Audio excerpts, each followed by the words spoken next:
Okay, so today we discuss about the diabetes mellitus from Davidson. तो इसमें basically अपन है ना ब्रीफ में देखेंगे और इसमें अपन जो बॉक्स बने हुए हैं चार्ट बने हुए हैं इन पे ज़्यादा अपना फोकस रहेगा क्योंकि काफ़ी बड़ा चैप्टर है।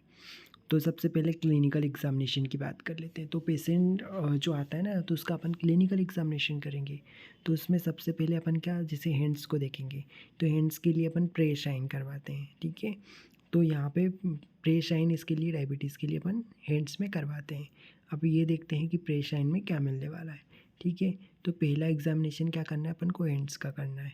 बहुत सारी एबनॉर्मलिटीज़ देखने को मिल जाती है डायबिटीज़ के पेशेंट में अपने को हैंड्स में, जैसे कि जॉइंट मोबिलिटी वो लिमिटेड हो जाती है, जिसकी वजह से क्योंकि यहाँ पे पेनलेस स्टिफनेस आ जाती है ना। तो painless stiff limited joint mobility causes painless stiffness.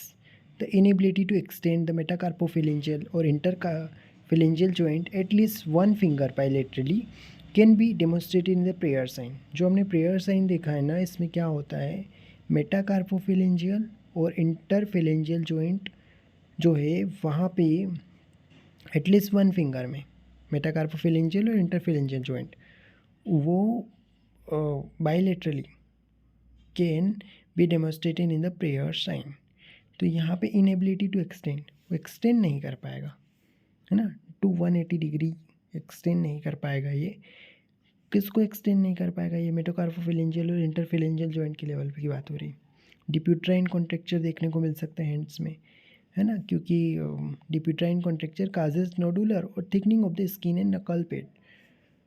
और carpal tunnel syndrome present with wrist pen radiating into the hand. Trigger finger, है ना, तो ट्रिगर फिंगर भी मिल जाती है, टीनोसाइनोवाइटिस की वजह से ट्रिगर फिंगर आ जाती है। और मसल्स में फास्टिंग सेंसरी चेंजेस में भी present in the peripheral sensory motor neuropathy.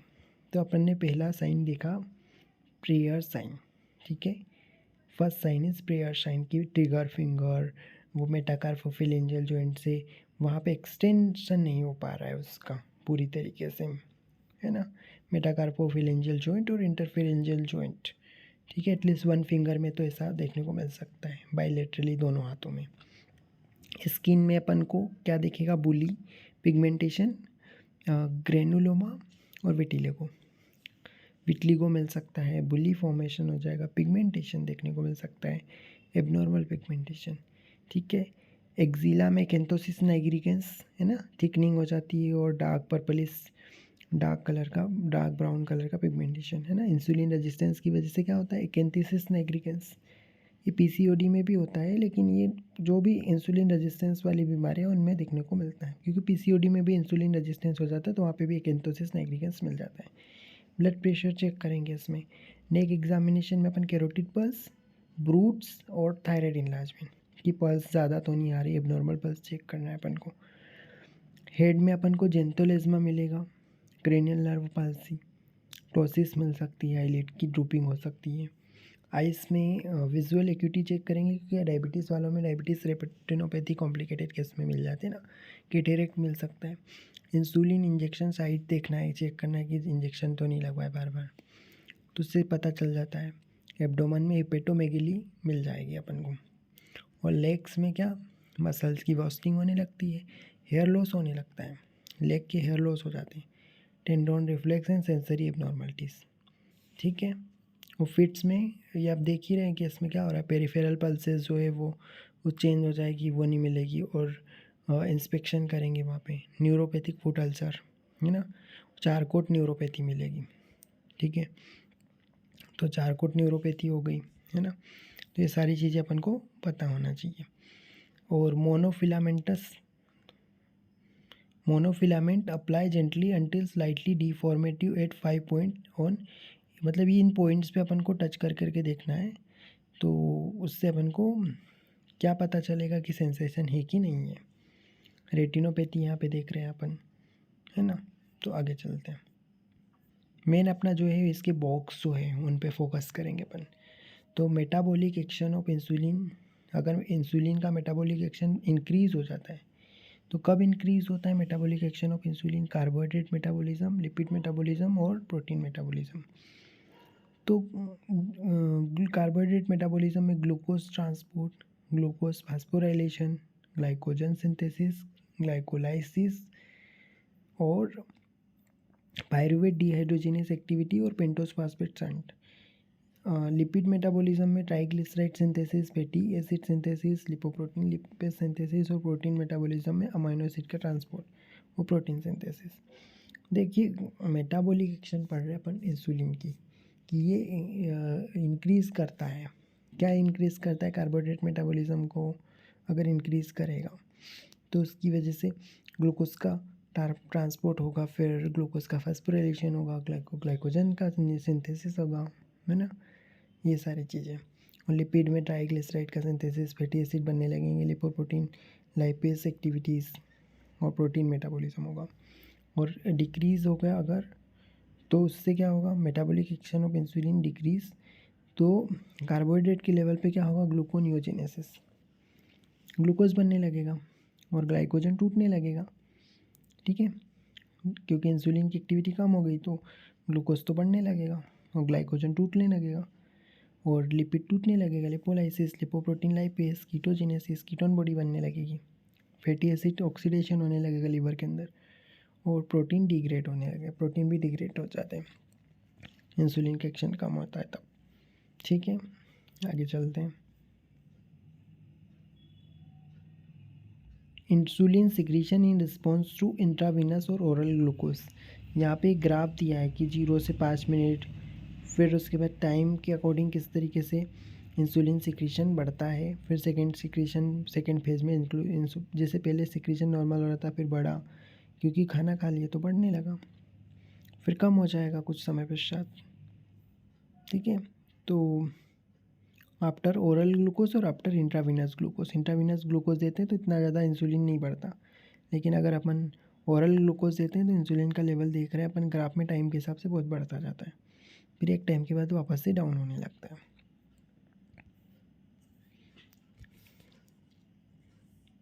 ये क्या है? Major metabolic pathway of fuel metabolism and action of insulin. ठीक है, तो यहाँ पे किस तरीके से मसल्स में ग्लूकोज से ग्लाइकोजन में कन्वर्ट होता है ये हमें पता ही है ना। फैटी एसिड का सिंथेसिस किस तरीके से होता है और लीवर में किस तरीके से कीटोजेनेसिस वाली मैकेनिज्म चलती है, ग्लूकोज ग्लाइकोजन में कन्वर्ट होता है, ये सारी चीज़ें हमें पता है। आगे चलते हैं। Diagnosis of diabetes and pre diabetes, कैसे डायग्नोसिस करोगे? तो diabetes is confirm by either plasma glucose in a random sample or 2 hours after a 75 gram glucose load more than 11.1 mol per liter या 200 mg पर decilitre से ज़्यादा। ठीक है, तो डायबिटीज़ कंफर्म हो जाती है तब जब अपन रेंडम सैंपल लिया या 2 घंटे बाद 75 ग्राम ग्लूकोज खाया है, उसके 2 आवर्स बाद 11.1 mol से ज़्यादा या 200 mg पर डेसीलीटर से ज़्यादा, तो ये कन्फर्म है। फास्टिंग प्लाज्मा ग्लूकोज अगर फास्टिंग रखी है उसके बाद भी 7 से ज़्यादा आ रहा है या 126 से ज़्यादा आ रहा है, 126 आ रहा है, तो ये डायबिटीज़ कन्फर्म है। और HbA1c तो अपन कराते ही हैं, तो HbA1c अगर मोर देन 48 या 48 है या मोर देन 48 है mol पर मोल, तो वो कन्फर्म है। एसिम्टोमेटिक पेशेंट में क्या रहता है? 2 diagnostic test are required to confirm diabetes, the second test should be the same as the first test to be avoid confusion. Pre diabetes वाले वो लोग होते हैं जिसमें देखो इम्पेयर्ड फास्टिंग ग्लूकोज जो है वो कितना मिलेगा अपन को? 6 से ज़्यादा, है ना, फास्टिंग वाला या इम्पेयर्ड फास्टिंग वाला 6 से ज़्यादा, और ग्लूकोज टॉलरेंस जो है वो 7 से कम, 126 को मिल जाए अपन को ग्लूकोज टॉलरेंस, तो ये सारा 140 से 200 मिल जाएगी अपन को, ओरल ग्लूकोज ड्रिंक देंगे अपन उसके बाद।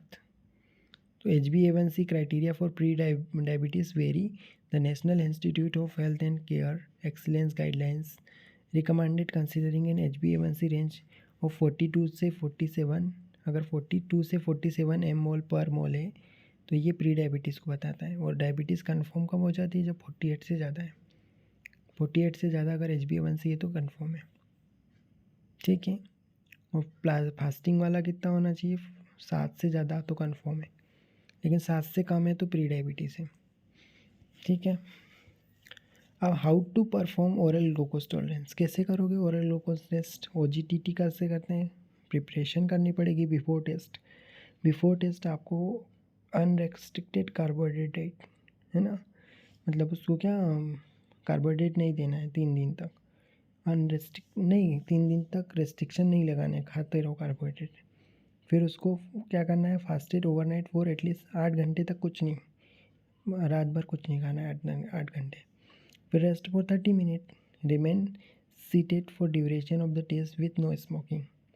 सैम्पलिंग के लिए सैंपल कैसे लेंगे? Measure plasma glucose before and 2 hour after 7। पहले सैंपल ले लिया, फिर उसके बाद 75 ग्राम ओरल ग्लूकोज ड्रिंक देंगे, उसके बाद सैंपल लेंगे। तो एक अपन ने फास्टिंग पे ले लिया और एक अपन 75 ग्राम ग्लूकोज देने के बाद ले लेंगे। तो इससे ये पता चलता है कि वो ग्लूकोज को टॉलरेट कर पा रहा है कि नहीं कर पा रहा। ठीक है, आगे चलते हैं। इस पेज पे तो कोई चार्ट नहीं है, इसमें देखते हैं। Interruption of capillary blood ketone measurement. Capillary blood ketone measurement का कैसे इंटरप्रिटेशन क्या है, कैसे समझेंगे? तो अगर अपन को कैपिलरी ब्लड कीटोन जो है वो 0.6 mmol पर लीटर से कम है, तो इसका मतलब है कि नॉर्मल है। अगर 0.6 से 1.5 mmol पर लीटर है तो यहाँ पे मेटाबॉलिक कंट्रोल में डिटोरिएट हो चुका है और उसको मॉनिटरिंग में रखना पड़ेगा। ये प्रोग्रेसिव है। 1.5 से 3 mmol पर अगर मिल रहा है लीटर से, तो अपन को कीटोन मेजरमेंट अगर 1.5 से 3 मिल रहा है तो विथ, अगर उसमें ब्लड ग्लूकोज भी हाई है, 10 से ज़्यादा है, तो यहाँ पे क्या है, हाई रिस्क है डायबिटिक कीटोएसिडोसिस की। अगर 3 से ज़्यादा है तो सीवियर कीटोसिस हो चुका है, और हाई ग्लूकोज अगर है वहाँ पे, सीवियर कीटोसिस है, तो कीटोएसिडोसिस, डायबिटिक कीटोएसिडोसिस कन्फर्म है। 3 से ज़्यादा अगर आ रहा है क्या आपका ketone measurement. Conversion between the DCCT and IFCC unit for HbA1c। तो HbA1c का परसेंटेज अलग अलग वेरी करता है, जैसे DCTT जो diabetes control and complication trial, और IFCC मतलब international federation of clinical chemistry and laboratory medicine. इन दोनों की यूनिट अलग अलग है ना। जैसे DCCT परसेंटेज में नापती है, ठीक है, 4, 5, 6, 7, 8, 9, 10 ये परसेंटेज रहते हैं HbA1c का। और IFCC किस में नापती है, mmol पर मोल। तो वो उसका क्या रहेगा, 20, 31, 42, 53, 64, 75 और 86। अलग अलग लोगों के अलग अलग HbA1c के क्राइटेरिया हैं। ठीक है, IFCC का अलग है और DCCT का अलग है। DCCT परसेंटेज में नाप रही है और ये mmol पर मोल में। तो इधर DCCT में 10 है अगर, तो IFCC यूनिट में 86 है। आगे चलते हैं। यहाँ पे क्या बताया इनने, pathogenesis of type 1 diabetes, propose sequence of event in the development of type 1 diabetes, environment trigger are describe in the text. देखो, नॉर्मल आइसोलेट सेल दिखाई है पहले डायग्राम में, जिसमें genetic susceptibility to immune dysfunction. अभी इम्यून डिसफंक्शन के लिए susceptibility आई सबसे पहले, तो क्या हुआ, इन्फ्लामेटरी सेल्स आने लग गई। ठीक है, antibody mediated beta cell destruction, antibody बनने लगी जिसकी वजह से ऑटो एंटीबॉडी बनी, जिससे बीटा सेल डिस्ट्रॉय हुई। तो इससे क्या हुआ, नॉर्मल आइसोलेट सेल थी, अब वो आगे जाके चेंज हो गई, यहाँ पे इंसुलाइटिस होने लगा, बीटा सेल डिस्ट्रॉय होने लगी, है ना। इन्वायरमेंट के ट्रिगर फैक्टर भी इसी बीच में आ गए। तो पहली फेज़ में क्या होगा, loss of first phase insulin secretion, empire glucose tolerance. Insulin secretion नहीं आ रहा है, हो रहा है, तो बीटा सेल डिस्ट्रक्ट पूरी तरीके से हो चुकी है, और ओवर डायबिटीज में बीटा सेल डिस्ट्रक्ट हो जाती है। अब risk of type 1 diabetes among the first degree relative patient with type 1। First degree relative में कितने % रिस्क रहती है? रिलेटिव अगर है टाइप 1 डायबिटीज़ वाले, जैसे आइडेंटिकल ट्विंस में कितने % रिस्क रहेगी, 30 to 50%। नॉन आइडेंटिकल ट्विंस में 6 to 10%। HLA आइडेंटिकल सिबलिंग में 16%। फादर में 10%, फादर को है तो 10%, मदर को है तो 1 से 4%, और बोथ पेरेंट को है तो 30% है। अगर नॉन HLA आइडेंटिकल सिबलिंग है तो 5%, और HLA वाले हैं तो 16%। इनसफिशिएंट इंसुलिन, अगर इनसफिशिएंट इंसुलिन है तो क्या होगा, इंसुलिन क्या है, कम है, तो ग्लाइकोजिनोलाइसिस होगा। ग्लाइकोजिनोलाइसिस यानी ग्लाइकोजन क्या होगा, टूटने लगेगा। इससे क्या होगा, हाइपरग्लाइसीमिया हो जाएगा, ठीक है। और ग्लूकोज का अपटेक जो है वो कम होने लगेगा, और ग्लूकोनियोजेनेसिस ज़्यादा हो रहा है। क्यों, प्रोटीन टूट रहा है और लिपिड लाइसिस हो रहा है, प्रोटियोलाइसिस और लिपोलाइसिस हो रहा है। इससे फर्दर ग्लूकोनियोजेनेसिस, नया ग्लूकोज बनेगा जिससे ब्लड ग्लूकोज लेवल बढ़ जाता है, हाइपरग्लाइसीमिया हो जाता है। फिर फर्दर क्या होगा, यूरिन में आएगा तो ग्लाइकोज यूरिया, ऑस्मोटिक डाययूरेटिसिस, जिसकी वजह से डिहाइड्रेशन हो जाता है। डिहाइड्रेशन होने से हाइपर ऑस्मोलारिटी, किडनी डिसफंक्शन, और सेकेंडरी हाइपर एल्डोस्टेनिज्म की वजह से पोटेशियम की भी डिफिशियंसी। इधर कीटोएसिडोसिस हो रहा था, लिपोलाइसिस हो रहा, तो लिपोलाइसिस से कीटोन बॉडी का लेवल बढ़ेगा, जिससे मेटाबॉलिक एसिडोसिस और लैक्टेट का लेवल भी बढ़ जाएगा। तो यहाँ पे यही है कि प्रोटियोलाइसिस, लिपोलाइसिस याद रखना है, और ग्लूकोज अपटेक कम हो गया, ग्लाइकोजिनोलाइसिस होने लगा, और ग्लूकोनियोजेनेसिस इंक्रीज हो गया। आगे चलते हैं। Natural history of type 2 diabetes यहाँ पे दिया है टाइम के हिसाब से ग्राफ, ठीक है। तो इस ग्राफ में नॉर्मल दिया हुआ है, फिर किस तरीके से इंसुलिन रेजिस्टेंस एज के हिसाब से और ओबेसिटी के साथ साथ बढ़ता जाता है।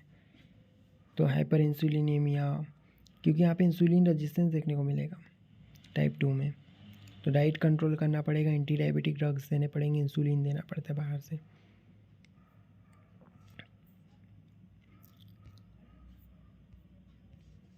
Diagnosis of diabetes mellitus in old age, old age में क्या हो रहा है, प्रीविलेंस की बात करें तो 10% पीपल ओवर 65 ईयर, 65 से ऊपर 10% लोगों में होता है।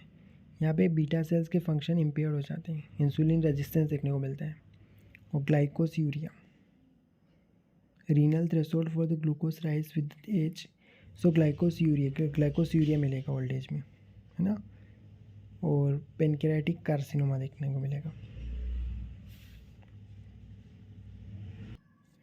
Aetiological classification of diabetes mellitus में क्या आ जाएगा, एटियोलॉजी की बात करते हैं। टाइप 1 में एटियोलॉजी में इम्यून मीडिएटेड और इडियोपैथी, कुछ खास पता ही नहीं है, और इम्यून सिस्टम ऑटो इम्यून रहती है ना।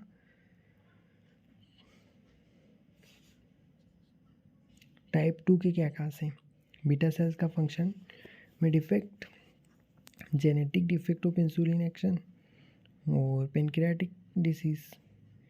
तो जेनेटिक डिफेक्ट और बीटा सेल डिसफंक्शन, पेनक्रियास की डिसीज़ जैसे pancreatitis, pancreatectomy, neoplastic disease, cystic fibrosis, fibrocalculous, haemochromatosis, कुछ ग्रोथ हार्मोन के जैसे एक्सेस होने से एंडोजीनस फंक्शन हो रहे हार्मोन एक्सेस के, ग्रोथ हार्मोन एक्सेस में हो गया, ग्लूकोकार्टिकोइड ज़्यादा हो गए तो कुशिंग सिंड्रोम हो गया, ग्लूकागोन एक्सेस की वजह से जैसे ग्लूकागोनोमा, केटाकोलामाइंस की वजह से फिनोक्रोमोसाइटोमा, थायराइड हार्मोन थायरोटॉक्सिकोसिस। देखो पहली बात तो ये जानो कि टाइप 1 के कारण में इडियोपैथिक और इम्यून मेडिएटेड है, वो टाइप 2 में क्या है, बीटा सेल का dysfunction, genetic defect of insulin action, pancreatic disease like pancreatitis, pancreatectomy, neoplastic disease, cystic fibrosis, haemochromatosis और fibrocalculous, pancreatopathy, excess endogenous production of hormonal antagonist to insulin, growth hormone acromegaly में, glucocorticoids का level Cushing syndrome में, glucagon glucagonoma, catecholamines, phaeochromocytoma और thyroid hormone thyrotoxicosis. Drug induce में आ जाएगा glucocorticoid, thiazides, diuretic और phenytoin. Uncommon form of immune mediated diabetes में apex syndrome. तो ये सारी चीज़ें हैं। Monogenic diabetes mellitus, maturity onset diabetes. MODY क्या होता है, इसमें मैच्योरिटी ऑनसेट डायबिटीज़ होगी यंग मैन में, तो इसमें बीटा सेल ग्लूकोज मोडी 2 भी होता है ना, और मोडी 1, मोडी 2, मोडी 3, मोडी 5, ये सब।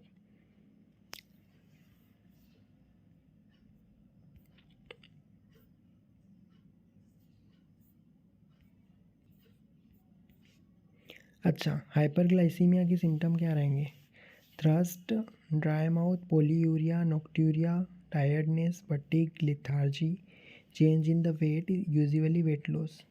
Blurring of vision, pruritus vulva, balanitis, nausea, headache, mood changes, irritability, difficulty in concentration, hyperphagia, predilection for the sweet food, तो थ्रस्ट, प्यास लगेगी, मुंह सूखेगा, पोलीयूरिया होगा, नॉक्चूरिया मिलेगा, बार बार बाथरूम लगेगी, रात में बाथरूम लगेगी, वेट लॉस होगा, tiredness, fatigue, lethargy, nausea, headache, hyperphagia, ज़्यादा खाएगा, मूड चेंजेस आएंगे, इरिटेबिलिटी रहेगी, blur vision, pruritus vulva. Classical features of type 1 and type 2 diabetes. Typical age की बात करें तो लेस देन 40 ईयर में टाइप 1 और 50 से ज़्यादा में टाइप 2। बॉडी वेट टाइप 1 में नॉर्मल या लो रहता है, टाइप 2 वाले का वेट ज़्यादा रहता है, ओबेसिटी रहती है।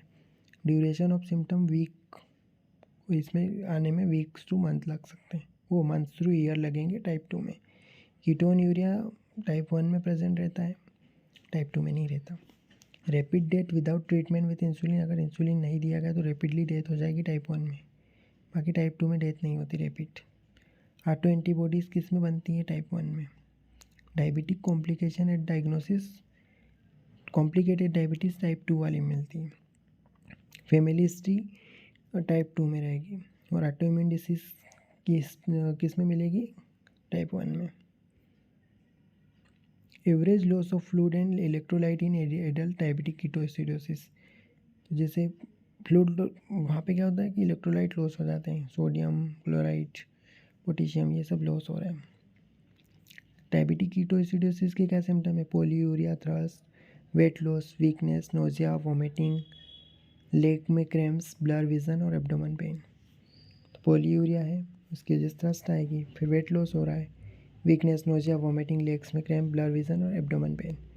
साइंस में dehydration, hypotension, tachycardia, cold extremities, cyanosis, peripheral cyanosis मिलेगा डायबिटिक कीटोएसिडोसिस में। साइन में peripheral cyanosis, cold extremities, hypotension, dehydration, tachycardia, air hunger, smell of acetone in the urine और हाइपोथर्मिया, डिलीरियम, ड्राउसीनेस और coma. Severe diabetic ketoacidosis का मतलब है कि blood ketone more than 6 mol पर litre, bicarbonate less then 5, venous arterial pH जो है less than 7, Glasgow coma scale में 12 से कम वैल्यू आएगी कोमा स्केल में, और hypokalemia, heart rate more than 100, anion gap more than 16, systolic BP 90 से कम और ऑक्सीजन सेचुरेशन 92 से कम। इसके लिए इमरजेंसी मैनेजमेंट भी करना पड़ता है डायबिटिक कीटोएसिडोसिस के लिए। इसमें अपन को आईवी लगाना पड़ सकता है और सोडियम क्लोराइड वगैरह चढ़ाएंगे, इसमें इंसुलिन ट्रीटमेंट करेंगे।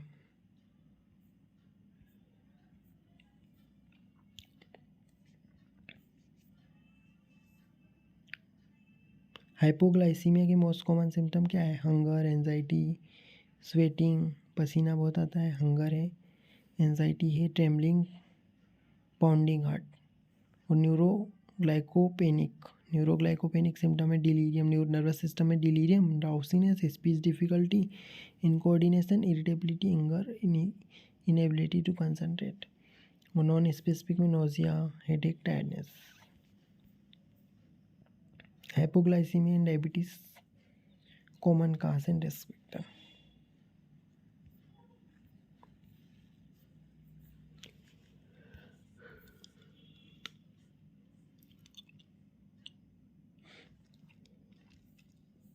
डायबिटीज़ वाले पेशेंट में अपन को लाइफ स्टाइल इशू मिल जाएंगे, बीएमआई चेक करना पड़ेगा, blood pressure, urine analysis, biochemistry, glycemic control करना पड़ेगा, ग्लूकोज को कंट्रोल करो, आई एग्जामिन करना पड़ेगा। डाइटरी मैनेज कैसे करेंगे, अपन को डाइट को मैनेज करना पड़ेगा। उसके लिए achieve good glycemic control, reduce hypoglycemia को भी रिड्यूस करो, हाइपरग्लाइसीमिया को रिड्यूस करो, ग्लूकोज लेवल कम करना पड़ेगा, और कार्बोहाइड्रेट, फैट, इन सबको, प्रोटीन को कंट्रोल करना पड़ेगा डाइट में।